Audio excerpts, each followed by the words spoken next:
తత్పురుష సమాసం వ్యధీకరణం. ఇది 8 రకాలు. ద్వితీయాది విభక్తి మొదలు సప్తమి విభక్తి వరకు గల పదాలతో ప్రత్యయాలతో గావించే సమాసమే తత్పురుష సమాసం అంటారు. ద్వితీయ తత్పురుష సమాసం నిన్, నున్, లన్, కూర్చి, గురించి. విద్యార్థి విద్యను అర్థించువాడు. న్యాయార్థి న్యాయమును అర్థించువాడు. జడధారి జడను ధరించినవాడు. పాత్రధారి పాత్రను ధరించినవాడు. బ్రహ్మవిత్తము కళోద్ధారకులు. తృతీయ తత్పురుష సమాసం చేతంచన్ తోడంతోన్.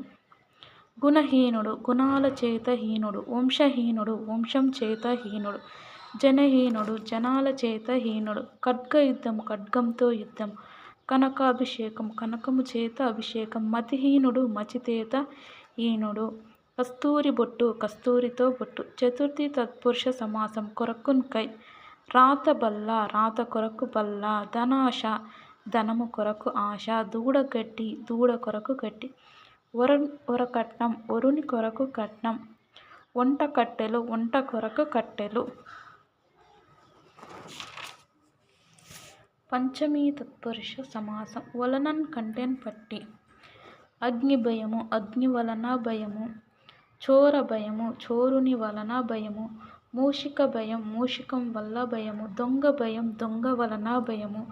ప్రాణాధికుడు ప్రాణం కంటే అధికుడు. కష్టే ఫలే కష్టమును బట్టి ఫలితము.